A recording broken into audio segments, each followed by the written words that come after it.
चराचरं तत्पदं दर्शितं येन तस्मै श्री गुरुवे नमः।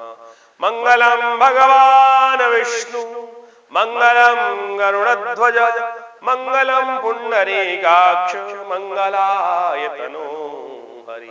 नमस्कार, स्वागत है आपका आचार्यवाणी में। मैं आचार्य डॉक्टर विक्रमादित्य आपके साथ हूँ और आज का विषय है धनु राशि वालों के लिए ये अगस्त का जो अंतिम भाग है वो कैसा रहेगा। देखिए, अगस्त के अंतिम भाग में धनु राशि वालों को समझ लेना चाहिए। आपकी राशि विशेष तौर पर समझें कि आपके राशि में एक ग्रह है जो बड़ा विचित्र है, जिसका नाम है बुध ग्रह। वो केंद्र का स्वामी है, आपके दो केंद्रों का स्वामी है, सप्तम भाव और विशेष तौर पर जो दूसरा भाव है उसका दशम भाव। और ये व्यापार का और राज्य का सफलता का भाव है। आप स्वामी आपका बुध एक व्यवसायिक ग्रह है, बुद्धि का स्वामी है, सांसारिक बुद्धि का स्वामी। वो वक्री भी होंगे और अस्त हो जाएंगे और इन दिनों आपके भाग्य में चल रहे हैं। भाग्य में बैठकर ग्रह अस्त हो जाए तो धनु राशि वालों समझना चाहिए कि कई जगह से अपॉर्चुनिटीज आते आते रुक सकती हैं। ऐसे में आपको उपचार करने का प्रयास करना चाहिए, समय से जागना चाहिए। क्या होता है, देखिए, जो जागत है सो पावत है और जो सोवत है सो खोवत है। बहुत सारे लोग ऐसे हो सकते हैं, भैया मैं क्या कर सकता हूँ, धूप आ रही है तो आएगी, बारिश आ रही है तो आएगी। बिल्कुल आएगी भाई साहब, उसको मेरा आपका तो बस नहीं है। लेकिन जो श्रमवान है, बुद्धिमान है, वो उससे बचने के लिए अपने प्रयास से छाता ले लेते हैं। धूप भी बच जाती है और प्रभाव भी नहीं होता है और कोई कष्ट भी कम हो जाता है। तो इसलिए कर्म प्रधान विश्व रचना का ये समझ लीजिए। ग्रहों का योगायोग तो परिवर्तन आकाशीय पार्लियामेंट में हो ही रहा है, उसको तो कोई नहीं बदल सकता है। कोई बुद्ध की चाल थोड़ी बदल देगा, कोई सूर्य की चाल थोड़ी बदल देगा। आज तक इस संसार में कभी नहीं हुआ कि किसी ने किसी ग्रहों की चाल बदल दी हो, किसी भी परमात्मा ने भी ग्रह की चाल बदल दी हो। तो इस बात को हम समझें कि आप पर क्या ग्रहों का प्रभाव है, उसको हमें ठीक करने का प्रयास करना चाहिए। तो समझ लीजिए, ये मैं हमको आपने समझाने का प्रयास किया हमने आपको कि कैसे ग्रहों का परिवर्तन होने के योग है और ये बड़े इंपॉर्टेंट भाव हैं आपके लिए। ऐसे में ग्रहों का परिवर्तन क्या कुछ कह रहा है आपके लिए, सिलसिलेवार तौर से आप समझ लें। सबसे पहले हम बात कर लेते हैं 21 अगस्त की। तो 21 अगस्त को पंचांग सबसे पहले समझे। बहुत सुंदर तिथि है इस दिन, सावन का शुक्ल पक्ष चल रहा है और पंचमी तिथि है, सोमवार का अवसर है और उस दिन नाग पंचमी है। और चंद्रमा जो है वो आपकी राशि के अनुसार से कन्या में चल रहे हैं और तुला में जाएंगे। और ये ग्रहों का परिवर्तन जो है बहुत सुंदर है आपके लिए, लाभ के योग बनाने वाला है, परिवर्तन के योग बनाने वाला है। लेकिन इस दिन नाग पंचमी भी है, ये मुख्य बात है। इस दिन ग्रहों का योग आपके लिए शुभ है, कोई चिंता की बात नहीं है, अनुकूल है। सावन का सोमवार है, तीसरा सोमवार। भगवान शिव ऐसे तत्व हैं कि जिनकी आराधना यदि हम श्रद्धा भाव से कर लें तो समस्त प्रकार के कष्ट हर लेते हैं और बड़ी सरलता से। एक लोटा जल लीजिए, भोलेनाथ तल दीजिए, भोलेनाथ ही उनका नाम है, भोले हैं। और चाहे जातक का मन हो, चाहे तुलसी मेरे राम को रीझ भजो या खींच। भगवान का स्तवन एक ऐसा फॉर्मूला है कि आप मन से काम करें या बेमन से काम करें। आप नौकरी करते हैं कहीं, जैसे लाला जी की नौकरी करते हैं, कहीं नौकरी करते हैं, आप नौकरी कर रहे हैं, मन से कर रहे हैं चाहे बेमन से कर रहे हैं, तनख्वाह तो आपको मिलनी है। तो ये सिद्धांत मान लीजिए, अगर आप भगवान का पूजन कर रहे हैं तो उसका लाभ तो आपको होना ही है। तुलसी मेरे राम को रीझ भजो या खींच। तो शिव तत्व ऐसा है कि जिनको आप श्रद्धा से या समर्पण भाव से या रूटीन भाव से जब कर लीजिए, वो आपके कल्याण का मार्ग ही प्रशस्त करेंगे। तो एक लोटा जल भगवान पे डाल देंगे तो संपूर्ण प्रकार से। और सावन के सोमवार पर कहा जाता है कि तीसरा सोमवार बड़ा ही शुभ होता है और बड़े शुभ रूप से कल्याण के मार्ग प्रशस्त करने वाला। तो ऐसे में जो भगवान शंकर का विधि विधान से पूजन करते हैं उनके लिए बड़ा शुभ योग बनता है। हमने इसी सूत्र को समझते हुए अपने विवेकानंद योगाश्रम में विभिन्न अनुष्ठानों का समय समय पर हम विशेष तौर पर आयोजन करते रहते हैं। जब नवरात्रों में, शिवरात्रि पर, सावन में, तो पूरे सावन के पूरे इस बार 60 दिनों तक रुद्राभिषेक चल ही रहा है। तो ऐसे में सोमवार का अवसर आ गया, तीसरा सोमवार। बड़े विशाल रूप से सुंदर तौर से भगवान शंकर का वो रहेगा रुद्राभिषेक और शाम को 6 बजे से आरंभ होकर और करीब करीब रात्रि में 9 बजे तक चलेगा रुद्राभिषेक। तो आप भी उसमें सम्मिलित हो सकते हैं और अपने नाम से करा सकते हैं। जो आश्रम में के आसपास रहते हैं वो बिल्कुल सादर आमंत्रित हैं, बिल्कुल आइए, संपर्क साध लीजिए फोन पर। भगवान का दूध से, जल से, घी से, शहद से, संपूर्ण प्रकार की चीज़ों से जितना हम व्यवस्था करा सकते हैं, विजया के रस से, इच्छू रस से, गंगा जल से, भस्म से, सब प्रकार से भगवान का अभिषेक होगा। रुद्राष्टाध्यायी का पाठ होकर भगवान की नामावली के द्वारा नमस्ते रुद्रमन्य वो तो तई खवे नमः बाहुभ्या मुदते नमः जाति रुद्र शिवा, ये सब भगवान के अभिषेक के विभिन्न मंत्र हैं जो रुद्रा के संपूर्ण रुद्राष्टाध्यायी के द्वारा चलेगा। तो बड़े सुंदर तरीके से शास्त्रोक्त विधि के अनुसार से ये व्यवस्था रहेगी। आप भी इसमें सम्मिलित होकर इसका लाभ ले सकते हैं, अपने नाम से करा सकते हैं, स्थान आरक्षित कराइए। सुंदर पर्व है, फिर दोबारा 1 साल बाद ये योग पड़ेगा, तो आप अवश्य लाभ लेने का प्रयास करें। रही बात नागपंचमी की, एक बहुत इंपॉर्टेंट विषय, इसके बारे में बता देते हैं आपको। नागपंचमी साल में एक बार आती है और आपकी कई लोगों की जातक कुंडली में कालसर्प योग विद्यमान होता है और उस कालसर्प योग के निमित्त आप बहुत सारे जीवन में कष्ट भी होते हैं कई बार। तो ऐसे में कालसर्प योग जब ये निर्माण है तो उसको ठीक करने के लिए क्या उपाय किया जाना चाहिए। कई लोग कई जगह जाके, उज्जैन में कई जगहों पर विभिन्न क्षेत्र बना दिए गए हैं और वहां कहा जाता है कि एक बार कर लो, संपूर्ण प्रकार से कालसर्प योग निवृत्त हो जाएगा। ये बात हमारे शास्त्र के अनुसार से हमें तो गले नहीं उतरती कम से कम। तो ये बात ध्यान रखें, योग है तो जीवन पर्यंत है। यदि मांगलिक है तो व्यक्ति जीवन पर्यंत मांगलिक रहेगा। ऐसा कैसे कह सकते हैं कि केवल एक बार करवा के मंगल का समस्त। और ये बात समझें कि मांगलिक योग के बारे में बात आई तो मांगलिक कोई अशुभ थोड़ी है, मांगलिक तो शुभ है। मांगलिक कार्य करते हैं, मंगल का मांगलिक होना तो शुभ माना जाता है। तो उसकी निवृत्ति करने की जरूरत क्या है। यही कालसर्प योग के लिए विभिन्न उपाय शास्त्र में वर्णित है। तो हमारे हिसाब से नागपंचमी के दिन भगवान का वामदेव स्वरूप का पूजन करें और उन पर बिल्वपत्र अर्पित करें। उनका विधि विधान से पूजन करने के बाद कालसर्प योग शांति यंत्र, जो यंत्र मंत्र के द्वारा सिद्ध किया जाता है, उसको प्रतिष्ठित करके अपने घर में प्रतिष्ठित कर लें और 11 महीने तक पूरी तरह से आपके संपूर्ण प्रकार के कालसर्प योग को शांत करने का सुंदर मार्ग ये बहुत बढ़िया है। हमने जिसके लिए भी किया उसके जीवन में कालसर्प योग के कष्टों से निवृत्ति का योग बन गया। फिर 11 महीने बाद पुनः सावन आएगा, फिर करा लीजिएगा, सिद्ध करवा के फिर रख लीजिए। तो ये उपाय शास्त्रोक्त हैं, इनको करने का आपको प्रयास करना चाहिए। ये वास्तविक तौर पर कल्याण का मार्ग प्रशस्त करेगा।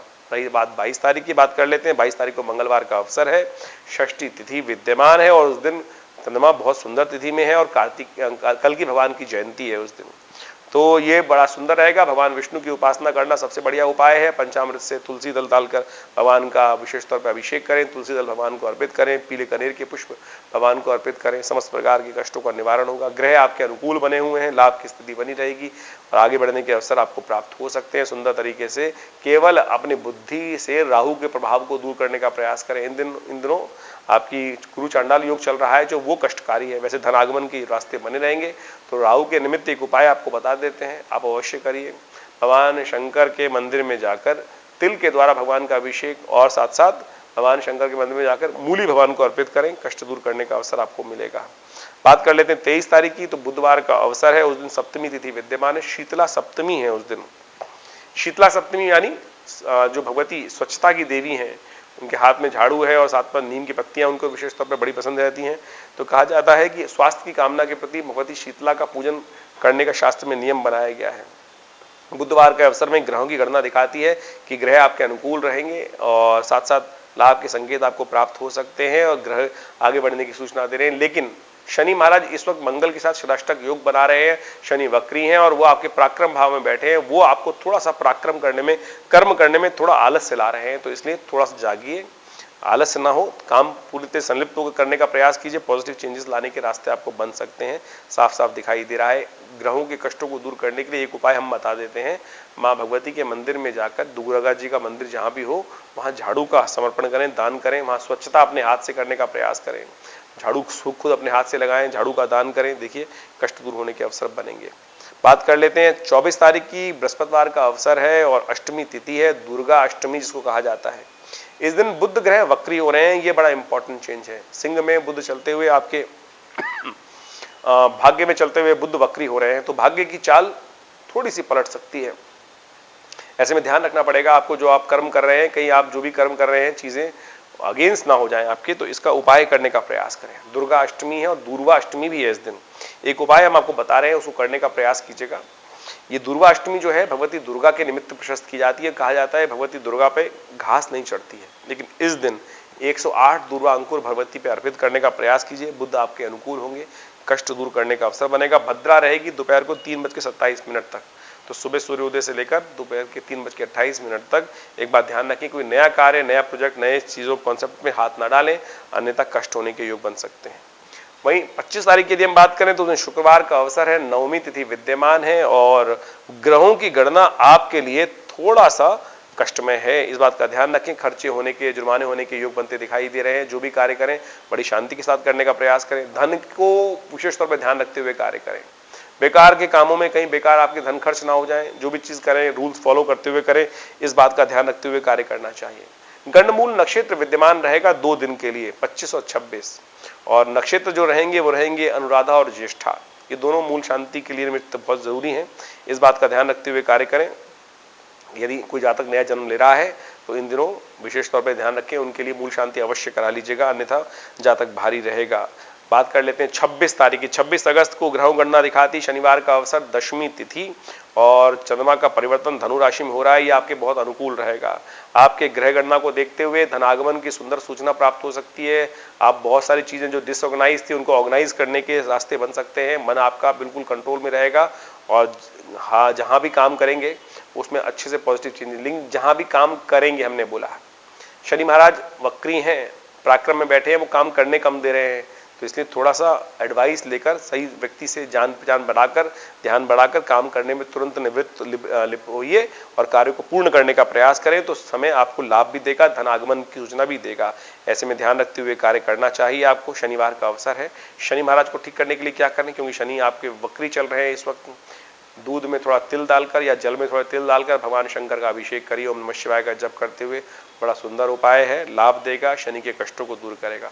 शमी के पत्ते जहां मिल जाए, शनि क्योंकि कष्ट लंबे चल रहे हैं, अभी नवंबर तक वक्री चल रहे हैं, तो नित्य प्रति हर शनिवार के दिन 2 पत्ते तोड़े, ओम प्रांग प्रींग प्रोंग से शनिश्चराय नमः, या एक मंत्र बताता हूं जो वेद का मंत्र है, ओम शन्नो देवी रविष्ट्रया आपो भवन्तु पीतये शन्नो रविष्ट्रवन्तु नः। इस मंत्र का जप करते हुए भगवान को, शंकर को अर्पित कर दीजिए। शनि अनुकूल होंगे, कष्ट दूर होंगे और शनि के जो वक्री होने से कष्ट हैं वो निवृत्त हो सकते हैं। आपको इसको सही रूप से करने का आपको प्रयास करना चाहिए। 27 तारीख को रविवार का अवसर है, एकादशी है, पुत्रदा एकादशी, सावन के शुक्ल पक्ष की आने वाली एकादशी पुत्रदा एकादशी के रूप में जानी जाती है, संतान एकादशी के रूप में जानी जाती है। समस्त प्रकार के निधि प्राप्त करने के निमित्त, भगवान का आशीर्वाद प्राप्त करने के निमित्त, भगवान के तवन करने मात्र से संतान के सुख को भी भागी बन सकते हैं। कहा जाता है कि इस दिन से भगवान का जो पूजन करते हैं, नंद गोपाल यंत्र स्थापित कर कर भगवान विशेष तौर पर विष्णु का पूजन किया जाता है, और साथ साथ भगवती पार्वती का मंत्र है, सर्वा बाधा विनिर्मुक्तो धनधान्य सुतान्विता मनुष्यो मत प्रसादिन भविष्य निशंशय। इस मंत्र का जप करते हैं, संतान गोपाल यंत्र की स्थापना करते हैं। ये अनेक उपाय शास्त्र बताए गए हैं। ये सारे उपाय कष्ट को निवारण करने वाले हैं, मनोकामना पूर्ण करने वाले हैं। इन सबका साथ लेकर कल्याण का मार्ग प्रशस्त कर सकते हैं। रविवार का अवसर, एकादशी की तिथि बड़ी सुंदर है। ऐसे में कोशिश करें भगवान विष्णु का भी पूजन करें, शिव का भी पूजन करें, कष्ट दूर होंगे। और चावल का दान करें। कहा जाता है कोई और व्रत रखे ना रखें, कम से कम एकादशी का व्रत अवश्य रखने का प्रयास करना चाहिए। और ग्रहों की गणना को देखते हुए साफ साफ दिखाते हैं समय अनुकूल रहेगा। आपके प्रयास से सफलता का मार्ग प्रशस्त हो सकता है, तो आगे बढ़ने का आपको प्रयास करना चाहिए। थोड़ा सा बुद्ध के निमित्त उपाय करें, भगवान विष्णु का पंचामृत से स्नान कराकर उनका विशेष तौर पर पंचामृत में दूध, कपूर, कचरी इत्यादि, गंगा जल इत्यादि, चंदन डालकर भगवान का अभिषेक करें। तुलसी नहीं तोड़नी चाहिए, इस बात का ध्यान रखना चाहिए। रविवार का अवसर है, तुलसी को नहीं तोड़ना चाहिए। पुरानी जो तुलसी रखी हो उसको गंगा जल में मिलाकर, मंजरी को मिलाकर उसी से भगवान का अभिषेक कर लीजिए। ये और चरणामृत को ग्रहण करिए, कल्याण के योग बनेंगे। एक बात का ध्यान रखिएगा, भद्रा रहेगी 10:55 से लेकर 21:33 तक विद्यमान। तो इस काल में नए कार्य ना आरंभ करें, नए प्रोजेक्ट हाथ में ना ले, नए विचारों पर कार्य ना करें, केवल कुछ देर के लिए ध्यान रखते हुए कार्य करें तो अच्छा रहेगा। शास्त्र में वर्णित है जो भद्रा काल में नया कार्य आरंभ किया जाता है वो बहुत लंबे टाइम तक विघ्न देने वाला होता है और फिर उससे निवृत्ति का मार्ग नहीं बनता, बहुत लंबे लंबे उपाय करने पड़ते हैं। इस बात का ध्यान रखते हुए कार्य करना चाहिए आपको। बहुत सारे लोग कहेंगे सर्वार्थ सिद्ध योग भी विद्यमान है, लेकिन शायद भूल जाएंगे वो लोग कि उस दिन विशेष तौर पर भद्रा भी विद्यमान है। भद्रा की कैलकुलेशन नहीं करोगे तो भद्रा का दोष लगेगा। ये बहुत चीजें समझ के करनी चाहिए, आपको ध्यान रखना चाहिए। एक 28 तारीख की हम बात कर लेते हैं। 28 तारीख को बड़ी सुंदर तिथि है, सोम प्रदोष है। बहुत मुश्किल से ये प्रदोष व्रत मिलता है। सोम प्रदोष, सावन तो आएगा अगली बार भी, सोमवार भी आएगा सावन में, पता नहीं प्रदोष आएगा नहीं आएगा सावन प्रदोष। सावन का चौथा सोमवार शुक्ल पक्ष का और पड़ रहा है ये, और बहुत सुंदर तरीके से इस दिन सोम प्रदोष का योग पड़ रहा है। मनोकामना सिद्धि का योग, असंभव को भी संभव करने का योग है। भगवान शंकर का विशेष तौर पर स्तवन करें, सुंदर तरीके से उनका पूजन करें। ग्रह आपके अनुकूल है, चिंता ना करें, ग्रह समय अनुकूल है। सोने पे सुहागा चाहते हैं तो बड़े सुंदर तरीके से भगवान का सुंदर प्रदोष काल में समस्त दोषों, कई बार क्या होता है कि हमारे ग्रह तो समय ग्रह अनुकूल चल रहे होते हैं लेकिन लाभ नहीं दे रहे होते हैं। उसका कारण ये होता है कि समय अनुकूल है लेकिन पूर्व अर्जित कर्म जो है, दुष्कर्म है, उनका भंडार बहुत भरा भरा पड़ा है। तो समय ग्रह के अनुकूल चलते हुए ज्योतिषी महाराज के पास जाएं, वो कह रहे हैं ग्रह बिल्कुल अनुकूल है, तो समझे काम क्यों नहीं हो रहा है। काम इसलिए नहीं हो रहा है कि अभी तराजू में ना ग्रह तो ट्यून बिल्कुल हो गए, बढ़िया चल रहे हैं, लेकिन पुराने एक तराजू के पलटे पर पुराने दुष्कर्मों का भार पड़ा है, तो उनको क्षय करेंगे नहीं जब तक, तो कहां से पुण्य का उदय होगा। तो ये वो तिथि है उसको ठीक करने की, सोम प्रदोष, दोषों को समाप्त करने का, दोष रहित काल। भगवान शंकर के आशीर्वाद से एक छोटी सी 2 घड़ी के कल 48 मिनट का समय रहेगा, सूर्यास्त के बाद से लेकर 48 मिनट में भगवान की श्रद्धा के साथ पूजन करें। कहा जाता है भगवान शंकर और पार्वती इस प्रदोष काल में, इस प्रदोष तिथि पर बड़े संसार का भ्रमण करते हैं और जो उनकी आराधना करते हैं उनके समस्त दोष हरकर पुण्यों का उदय करते हैं। तो आप, हमने विवेकानंद योगाश्रम में बड़े सुंदर तरीके से विशाल रुद्राभिषेक का कार्यक्रम रखा है, आप भी उसमें सम्मिलित होइए, अपने नाम को आरक्षित कराइए, स्थान को आरक्षित कराइए और फिर उसमें सम्मिलित होकर भगवान का अभिषेक सुंदर तरीके से करने का प्रयास करें। भगवान शिवलिंग का, शिव का बहुत विशेष बड़ा विशाल शिवलिंग आश्रम में प्रतिष्ठित किया गया है और उनका बड़ा सुंदर तरीके से अभिषेक चलता है, पूरे सावन चल रहा है। और उस रुद्रात्मक यज्ञ में, अभिषेकात्मक यज्ञ में आप स्वयं भाग ले सकते हैं और भगवान पुण्य के भागी बन सकते हैं। ग्रह अनुकूल रहेंगे, हमने आपको समझा दिया, उसका लाभ अवश्य लें आप। 29 तारीख की यदि हम बात करें तो मंगलवार का अवसर, त्रयोदशी तिथि, और उस दिन ग्रहों का योगायोग आपके लिए थोड़ा सा लाभ के संकेत दे रहा है, लेकिन खर्चे साथ साथ बढ़ा रहा है। खर्चे होने के योग दिखाई देते हैं, खर्चों को कंट्रोल करने का आपको प्रयास करना चाहिए। धन गमन के रास्ते प्रशस्त होते दिखाई दे रहे हैं। ऐसे में हर्षल भी वक्री हो रहे हैं, ये हर्षल का वक्री होना थोड़ा सा कर्जे की तरफ ले जाता है, तो ध्यान रखते हुए आपको कार्य करने की जरूरत है। ऐसे में उपचार के तौर पर ग्रहों के निमित्त आपको एक कार्य करना चाहिए, घर में खीर बनाकर उसका भोग लगाएं और यदि माताजी स्वयं आपको प्रसाद दें तो बहुत सुंदर रहेगा। आपकी माताजी के हाथ से आप खीर ग्रहण करके उनका आशीर्वाद लेकर कार्य करेंगे तो आपके कष्ट दूर होने के योग बन सकते हैं, इसका विशेष तौर पर ध्यान रखें। चावल का दान करना, दूध का दान करना बड़ा सुंदर रहेगा, आपके लिए कष्ट का निवारण करने वाला रहेगा। वहीं 30 तारीख की यदि हम बात करें तो उस दिन ग्रहों की गणना दिखाती है बड़ी सुंदर तिथि, और राखी के समय में बहुत सारी भ्रांति है लोगों को, तो 30 तारीख को राखी का बनाना श्रेयकर रहेगा। उस दिन भद्रा विद्यमान है, सुबह 10:59 से लेकर रात्रि में 21:02 तक। मैं कहीं पढ़ रहा था, किसी ज्योतिषी महाराज ने लिखा था कि भद्रा काल में राखी का के बारे में लिखा था कि रात को 21 बज के यानी 9:02 के बाद ही राखी बनेगी। ऐसा नहीं है, राखी उस दिन पूर्णिमा तिथि व्याप्त हो गई है, तो उदया तिथि में उसने ये और लिखा कि सुबह 10:58 के बाद पूर्णिमा आएगी। राखी का पर्व सुबह से रहेगा। यदि श्राद्ध कर्म, जो श्रावणी कर्म करना चाहते हैं, राखी का कर्म करना चाहते हैं, तो भद्रा से पहले करना श्रेयकर माना जाता है, लेकिन वो उपाकर्म के लिए विशेष तौर पर बताया गया है। तो राखी 30 तारीख को प्रशस्त है, बनानी कोई दिक्कत नहीं है, तो उसमें आप बना सकते हैं। और भद्रा का दोष जो लगता है वो उपाकर्म के लिए कहा जाता है, विशेष तौर पर श्रावणी कर्म के लिए, जनेऊ इत्यादि धारण करने के लिए। राखी एक अलौकिक उत्सव है और देश काल परिस्थिति के अनुसार से चलता है।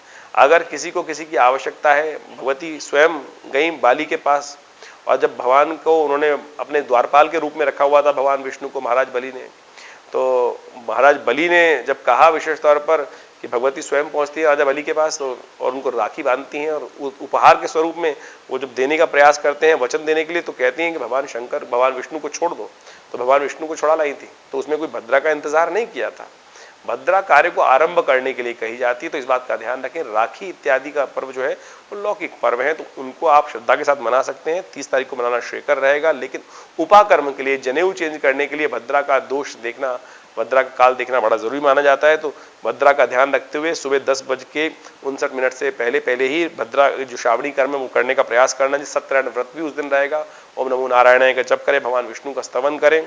ग्रह योग आपके अनुकूल बने रहेंगे, आपके पराक्रम से लाभ प्राप्ति के योग बनते दिखाई दे रहे हैं और विशेष तौर पर आगे बढ़ने के अवसर आपको प्राप्त होने के योग बनते दिखाई दे रहे हैं। हम बात कर लेते हैं 31 तारीख की। 31 तारीख को बृहस्पतिवार का अवसर है, पूर्णिमा तिथि है और उस दिन केवल एक मुहूर्त से पहले समाप्त हो जाएगी, तो इसलिए राखी को पिछली तिथि में मनाना श्रेयकर रहेगा। फिर भी गायत्री जयंती संस्कृत दिवस उसी दिन मनेगा और साथ साथ बुध अस्त हो रहे हैं उस दिन। एक बात का ध्यान रखें, बुध आपके बहुत इंपॉर्टेंट ग्रह हैं। हम धनु राशि के संबंध में बात कर रहे हैं, तो बुध का अस्त होना आपके लिए कष्टकारी हो सकता है आने वाले समय में। इस बात का ध्यान रखते हुए कार्य करें। आपके भाग्य में बैठे हुए बुध हैं और विशेष तौर पे केंद्र के स्वामी हैं, दो केंद्रों के, तो ऐसे में ध्यान रखें कि आपके बहुत सारे काम के क्षेत्र में समस्या आने के योग बन सकते हैं। तो बुद्ध को प्रसन्न करने के लिए क्या किया जाए, तो उस दिन विशेष तौर पर एक ध्यान रखें, एक उपाय बता रहे हैं। भगवान गणेश पर 108 दूर्वा अंकुर अर्पित करें और ओम नमो विशेष तौर पे ओम ब्रांग ब्रींग ब्रोंग से बुधाय नमः इस मंत्र का जप करते हुए बुद्ध को के निमित्त बुद्ध को ठीक करने के लिए भगवान विशेष तौर पे गणेश पर यह उपाय करना बड़ा कल्याणकारी रहेगा। तो इस प्रकार से आपके ग्रहों का योगायोग कैसा है और आपकी राशि पर उसका क्या प्रभाव पड़ने वाला है, ये संपूर्ण विवरण हमने आपको रखने का प्रयास किया। इन सबको समझते हुए आप अपने ग्रहों को परिवर्तन करने का मार्ग प्रशस्त कर सकते हैं कर्म के द्वारा, उपायों के द्वारा। यही सुंदर उपाय है, करिए, कल्याण होगा। धन्यवाद।